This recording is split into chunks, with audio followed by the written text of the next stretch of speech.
Thousands of people once lived entirely beneath the surface of the Earth, not for days or weeks, but for extended periods of time. And the city that allowed this still exists. This was not a cave, a bunker, or a temporary shelter. It was a planned city carved deep into solid rock, designed to support human life without sunlight. How do you keep people alive underground? Without modern ventilation systems, electricity, or mechanical infrastructure? And how do you prevent suffocation, collapse, and chaos? The answer lies in Derinkyuu Underground City, a multi-level underground city engineered to manage air, movement, and survival. Built long before modern engineering understood these problems. What makes this place remarkable is not its depth, but the precision of its design. Every chamber, shaft, and corridor served a clear purpose. Life underground depended on systems carved directly into the stone. Derinkyuu lies in Cappadocia, where the ground is formed from soft volcanic rock. This rock was easy to carve, yet strong enough to support large underground spaces. What appeared fragile above became reliable below. The city was not dug all at once. It expanded gradually over centuries, with new levels added as needs changed. This slow growth allowed its systems to evolve rather than fail. At its deepest, Derinkyuu descends more than 60 meters below ground. It contains multiple levels connected by narrow passages and vertical shafts. Each level served a different function within the underground city. This was not a hidden cave system.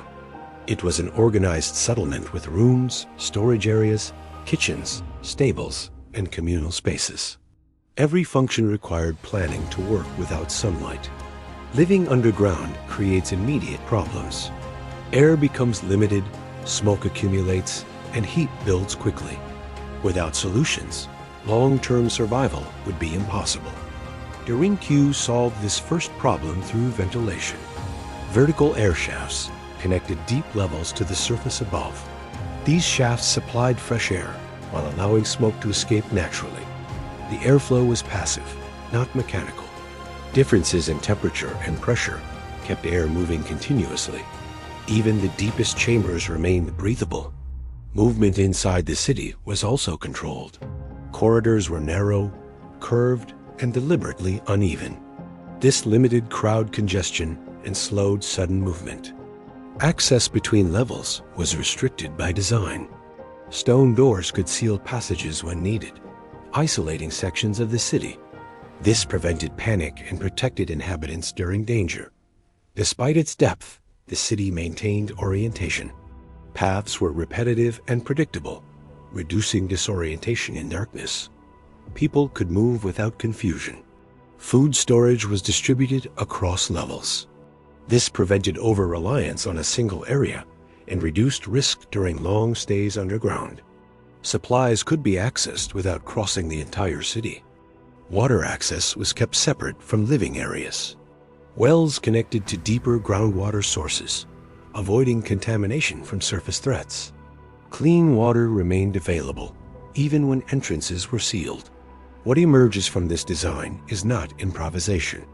It is a system built to manage air, movement, storage, and safety at the same time. Each solution supports the others. Derinkyuu did not rely on one clever feature. Its survival depended on layered systems working together. And this is where its engineering becomes most visible. All of these systems depended on one element above everything else. Without it, none of the space below could function for long. The solution was built into the rock itself, shaping how air moved through the city. Air determined whether underground life could last hours or months. Without constant airflow, smoke, heat, and carbon dioxide would build up quickly. Derinkyuu treated air as a system, not a resource. The ventilation network of Derinkyuu Underground City was built vertically through the rock. Dozens of shafts connected deep chambers to the surface. These shafts were not random openings, but carefully positioned channels. Some shafts reached the lowest levels of the city. Others served only specific floors. This separation prevented airflow from collapsing if one route was blocked. The system relied entirely on passive physics. Differences in temperature and pressure kept air moving without any mechanical force. Warm air rose naturally, drawing cooler air downward through connected passages. Smoke from cooking fires could escape upward through these same channels. Living areas were positioned to benefit from constant circulation. Airflow was continuous, even when the city was sealed. Ventilation shafts were often disguised as wells. From the surface, they appeared ordinary and harmless. Below ground, they doubled as lifelines. The shafts were wide enough to move air efficiently, but narrow enough to limit intrusion. Their shape reduced the chance of debris falling deep into the city. Maintenance could be done without exposing main living areas. Air did not move freely everywhere at once. Narrow corridors and stone doors controlled how air flowed between sections. This allowed parts of the city to remain habitable even when others were closed. Depth alone did not guarantee fresh air. The placement of chambers mattered. Rooms where people gathered were aligned with airflow routes, while storage areas were placed further away. Even animals were accounted for. Stables were positioned near ventilation access to prevent dangerous buildup of heat and waste gases. Airflow was planned for every living function.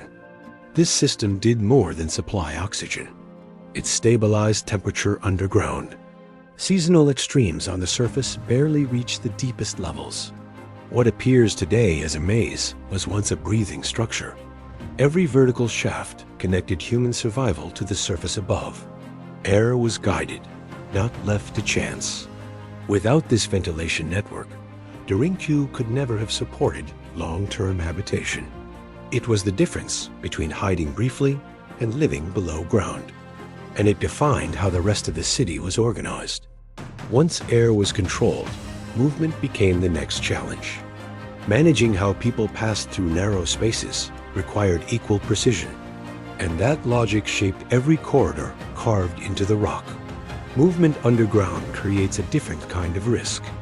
Narrow spaces amplify confusion, slow reaction time, and increase panic. Derinku treated movement as something that needed to be controlled, not left open. Corridors were deliberately narrow and uneven. This limited how many people could move at once and prevented sudden surges. Fast movement was discouraged by design. Passages rarely ran straight for long distances. Gentle turns reduced line of sight and slowed acceleration. This made movement predictable and manageable. Vertical travel was even more controlled. Access between levels relied on steep stairways and tight shafts. These bottlenecks were intentional, not flaws. Large stone doors guarded critical junctions. Each door could be rolled into place from inside. Once sealed, entire sections became isolated. These doors were not designed to stop an army by force. They existed to control time and slow movement when it mattered most. In this system, delay was more important than absolute strength. By segmenting the city, inhabitants could respond locally instead of all at once. Panic in one area would not spread instantly to others. Order was preserved through separation. Orientation underground is a constant challenge. Derinku reduced confusion by repeating spatial patterns. Similar rooms, similar passages, and consistent layouts helped people remember routes. Living areas were clustered rather than scattered across the city. Daily movement remained short, familiar, and easy to navigate. Long journeys through the underground spaces were rarely necessary. Access points to the surface were limited and concealed. Entry routes forced visitors into narrow, defensible paths. This gave inhabitants control over who moved and when. Movement was not designed for speed. It was designed for safety, familiarity, and control. Every step underground followed this principle. What emerges is a city that manages human behavior through space, not with signs, commands, or force, but with stone shaping how bodies move. With air and movement controlled, Derinku could function as more than a shelter. It became a stable environment capable of long-term occupation. And that stability came from systems working together. When all systems align, survival becomes routine rather than emergency. That is where Derinku shifts from refuge to city, and where its engineering becomes unmistakable. Derinku was not built to impress or intimidate. It was built to function quietly under pressure. Survival underground required systems that worked together without constant intervention. Air, movement, storage, and access were never treated as separate problems. Each solution supported the others. When one system adjusted, the rest compensated. This is why the city could remain sealed for long periods of time. Life below ground did not collapse into chaos or disorder. It stabilized through structure and deliberate design. The most remarkable aspect is how little control was visible. There were no signs, no instructions, and no central authority directing movement. The architecture itself carried the logic. People did not need to understand the system in order to benefit from it. They simply followed the spaces as those spaces guided them. In this way, design quietly replaced decision-making. Derinku shows that complexity does not require complexity in use. A system can be advanced and still feel intuitive, especially when it is built around human limits. Modern infrastructure often relies on technology to correct behavior. Derinku relied on geometry, repetition, and constraint. The result was resilience without noise. What survives today is not just empty chambers. It is a record of problems that were solved before they became disasters, carved directly into stone. Derinku was not a hiding place built for fear. It was a city built for continuity, a place where life could continue, even when the surface became unsafe. In the end, this underground city reminds us of something simple. Engineering is not about spectacle. It is about allowing people to live, move, and breathe when conditions are least forgiving. This is what it means to build for survival rather than for scale alone. It explains why Derinku remains one of the clearest examples of systems thinking in the ancient world.